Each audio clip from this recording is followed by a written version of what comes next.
दोस्तों, क्या हुआ जब होर्मुज का रास्ता खुलते ही बदल गए ट्रंप के सुर? कैसे बातचीत शुरू होने से पहले फिर से अमेरिका ने ईरान को छेड़कर अपनी ही आफत बुला ली है? और आखिर ट्रंप ने अपने हालिया बयान में ऐसा क्या कहा है जिससे मोदी जी की भारी फजीहत हो गई है? दरअसल ऐसा लगता है कि डोनाल्ड ट्रंप को अपने पैर पर कुल्हाड़ी मारना कुछ ज्यादा ही उनका शौक हो गया है या फिर अच्छा लगने लगा है। तभी तो बातचीत के दरवाजे पर खड़े ट्रंप ने एक बार फिर से ईरान को धमकी देने की गलती कर दी है, जिससे होर्मुज की स्थिति पर एक बार फिर से खतरा मंडराने लगा है। ट्रंप के बड़बोलेपन और झूठ बोलने की आदत ने अमेरिका के लिए फिर से मुश्किलें खड़ी कर दी हैं।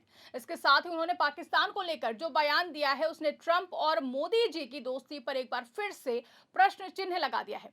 तो आखिर कैसे ट्रंप की गलतियों ने ईरान को एक बार फिर से ट्रिगर कर दिया है, और ट्रंप ने हाल ही में क्या कुछ कहा है जिसने मोदी जी की विदेश नीति को एक बार फिर से कटघरे में लाकर खड़ा कर दिया है? सब कुछ आपको विस्तार से बताएंगे और समझाएंगे अपनी इस स्पेशल रिपोर्ट में। नमस्कार, मैं आकांक्षा और आप देखना शुरू कर चुके हैं 4 PM न्यूज नेटवर्क। दोस्तों, मिडिल ईस्ट में जब भी तनाव कम होने की खबरें आने लगती हैं, तो उसी समय यूएस के राष्ट्रपति की धमकी भी आ जाती है। अब देखिए, उधर ईरान ने होर्मुज का रास्ता खोलने की घोषणा की ही थी कि ट्रंप इसे अपनी उपलब्धि बताने लगे। बड़े बड़े दावे करने लगे जैसे ईरान ने उनके आगे सरेंडर ही कर दिया हो। लेकिन ईरान की तरफ से जब ट्रंप के झूठ का पर्दाफाश किया गया, तो ट्रंप बौखला गए और बौखलाहट में आकर उन्होंने फिर से ईरान को धमकी देकर उसे छेड़ने की गलती कर दी है। अमेरिकी राष्ट्रपति डोनाल्ड ट्रंप ने अब चेतावनी दी है कि अगर बुधवार तक दुश्मनी खत्म करने के लिए कोई व्यापक समझौता नहीं हुआ, तो ईरान के साथ युद्ध विराम खत्म किया जा सकता है। उधर अमेरिका और ईरान के बीच बातचीत का नया दौर पाकिस्तान की राजधानी इस्लामाबाद में सोमवार को होने की संभावना है।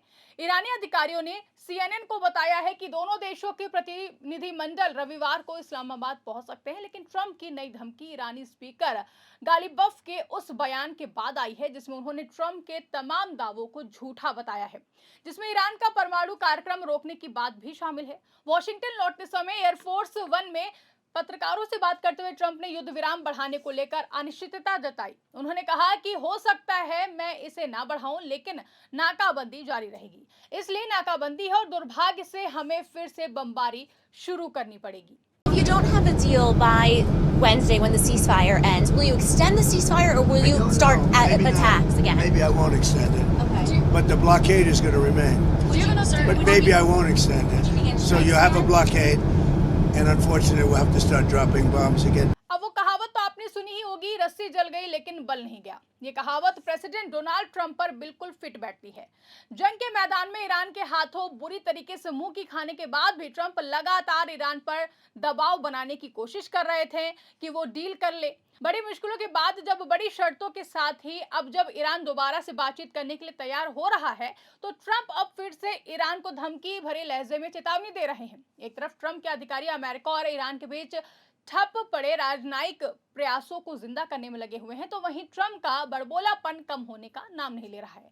हालांकि पर्दे के पीछे बातचीत से तनाव कम होने की उम्मीद जगी थी, लेकिन दोनों पक्ष प्रतिबंधों में ढील, परमाणु प्रतिबद्धताओं और समुद्री सुरक्षा जैसे प्रमुख मुद्दों पर अभी भी बटे हुए हैं। आज सत्ता की आंखों में आंखें डालकर पत्रकारिता करना मुश्किल हो गया है। हमारे 4 PM नेशनल यूट्यूब और फेसबुक चैनल को, जिसे आपका प्यार और विश्वास हमेशा से मिलता रहा है, उसे बंद करके सरकार ने यह साबित कर दिया है कि वो आपके सवालों से कितना डरती है। मुश्किल दौर है, लेकिन हम ना रुके थे और ना ही रुकेंगे। हम सच के लिए हमेशा लड़ते रहेंगे। ऐसे में 4 PM यूपी को ज्यादा से ज्यादा ज्वाइन करें और स्वतंत्र पत्रकारिता को जिंदा रखने के लिए जितना हो सके उतना हमारा आर्थिक सहयोग करें। आपके सहयोग से ये जंग हम जीत कर रहेंगे। भारत में ईरान के अधिकारी ने इस सारे घटनाक्रम पर बयान जारी किया है। भारत में ईरान एक्स हैंडल से जारी बयान को ईरानी संसद के स्पीकर मोहम्मद बगेर गालिबफ की ओर से जारी किया गया है। गालिबफ ने कहा कि अमेरिका के राष्ट्रपति ने एक घंटे के भीतर 7 दावे किए हैं, जो सभी झूठे हैं। ऐसे झूठों से वो युद्ध नहीं जीत पाए और ना ही बातचीत में उन्हें कोई सफलता मिलेगी। यदि नाकाबंदी जारी रहती है, तो फिर होर्मुज जल डमरू मध्य खुला नहीं रहेगा। होर्मुज से आवाजाही तय मार्गों के आधार पर और ईरान की अनुमति से ही होगी। होर्मुज का रास्ता खुला रहेगा या बंद, और इसे नियंत्रित करने वाले नियम जमीनी स्तर पर तय किए जाएंगे, सोशल मीडिया पर नहीं। मीडिया युद्ध और जनमत का हेरफेर संघर्ष के प्रमुख हिस्से हैं, लेकिन ईरानी जनता ऐसी चालों से प्रभावित नहीं होगी। इससे पहले कतर के अमीर शेख जमीम बिन हमद अल थानी और तुर्की के राष्ट्रपति रेसेप तैयप एर्दोगन ने पाकिस्तान के प्रधानमंत्री शहबाज शरीफ से मुलाकात की। उन्होंने अंतर्राष्ट्रीय स्तर पर डी एक्सकलेशन तथा कूटनीतिक समाधान के प्रयासों पर चर्चा की। दोनों नेताओं ने पाकिस्तान के प्रयासों की तारीफ की और प्रधानमंत्री शहबाज शरीफ के प्रयासों के प्रति समर्थन व्यक्त किया। ये मुलाकात अंताल्या डिप्लोमेसी फोरम के मौके पर हुई है। वहीं अमेरिकी राष्ट्रपति डोनाल्ड ट्रंप ने भी पाकिस्तान की तारीफ में ऐसे पुल बांधे हैं जिसने भारत की फेल होती विदेश नीति की सारी पोल खोलकर रख दी है। मोदी जी जिस ट्रंप को अपना प्रिय मित्र बताते हैं, वो ट्रंप आजकल पाकिस्तान को महान बताने में लगे हुए हैं। ट्रंप का एक बयान सामने आया है जिसमें वो कह रहे हैं कि वो मदद के लिए पाकिस्तान देश और उसके महान प्रधानमंत्री और उसके महान फील्ड मार्शल को धन्यवाद देना चाहते हैं। उनके फील्ड मार्शल महान हैं। But I want to thank the country of Pakistan and its great prime minister and its great field marshal. He's our great field marshal. Two fantastic people for helping. They really are. अब देखिए, एक तरफ जहां Trump Pakistan की तारीफ करते नहीं थक रहे हैं, तो वहीं जब भारत के विदेश मंत्रालय के प्रवक्ता से पत्रकार ने सवाल पूछा कि ट्रंप हर तरफ से पाकिस्तान और खासकर जनरल असीम मुनीर की तारीफ कर रहे हैं, उन्होंने सीज फायर पक्का करने में अहम भूमिका निभाई है, भारत इस सीज फायर में पाकिस्तान की भूमिका को कैसे देखता है? तो आप सुनिए कि विदेश मंत्रालय की तरफ से क्या कहा गया है। Trump, right, left, and center has been praising Pakistan and especially General Asim Munir over the role played in ensuring the ceasefire. How does India see Pakistan's role in this ceasefire? And Trump has also said that he's willing to travel to Pakistan if a formal ceasefire agreement is reached. And he would. Are there any talks of Trump making a stop in India, or would we be okay with it if he links both Pakistan and India together in one trip? Simple answer that we are closely following developments in the West Asia region, or closely following all the developments that are connected with the West Asian region. कुल मिलाकर आखिरकार पूरा मामला यही दिखाता है कि Donald Trump की बयानबाजी और जमीनी हकीकत के बीच गहरी खाई बनी हुई है। एक तरफ बातचीत की कोशिश चल रही है, तो वहीं दूसरी तरफ ट्रंप की धमकियां हालात को फिर से बिगाड़ने का काम कर रही हैं।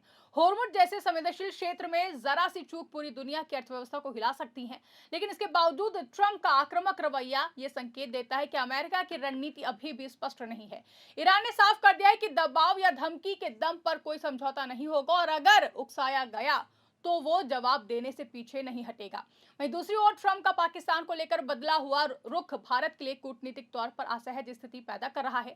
जिस नेता को प्रधानमंत्री नरेंद्र मोदी अपना करीबी सहयोगी बताते रहे हैं, वही अब पाकिस्तान की खुलकर तारीफ कर रहा है। इससे भारत की विदेश नीति पर सवाल उठना लाजमी है। अंतर्राष्ट्रीय मंच पर संतुलन बनाए रखना जितना जरूरी है, उतना ही जरूरी है भरोसेमंद साझेदारी, और यहाँ पर वही भरोसा कमजोर पड़ता हुआ दिखाई दे रहा है। कुल मिलाकर ट्रंप की जल्दबाजी, बयानबाजी और विरोधाभासी रुख ने न सिर्फ अमेरिका की मुश्किलें बढ़ाई हैं, बल्कि वैश्विक स्तर पर अस्थिरता भी बढ़ा दी है। अगर यही हाल रहा तो फिर बातचीत की मेज पर पहुंचने से पहले ही हालात फिर से टकराव की ओर जा सकते हैं और इसका खामियाजा पूरी दुनिया को भुगतना पड़ सकता है। इस पूरे मामले को लेकर आपकी क्या राय है, कमेंट करके हमें जरूर बताइएगा। फिलहाल के लिए इस खबर में बस इतना ही। अगर वीडियो पसंद आई हो तो इसको ज्यादा से ज्यादा लाइक और शेयर करना ना भूलें। हमारे चैनल पर नए हो और चैनल को सब्सक्राइब नहीं किया है तो चैनल को सब्सक्राइब जरूर कर लें और देखते रहिए 4 PM न्यूज नेटवर्क।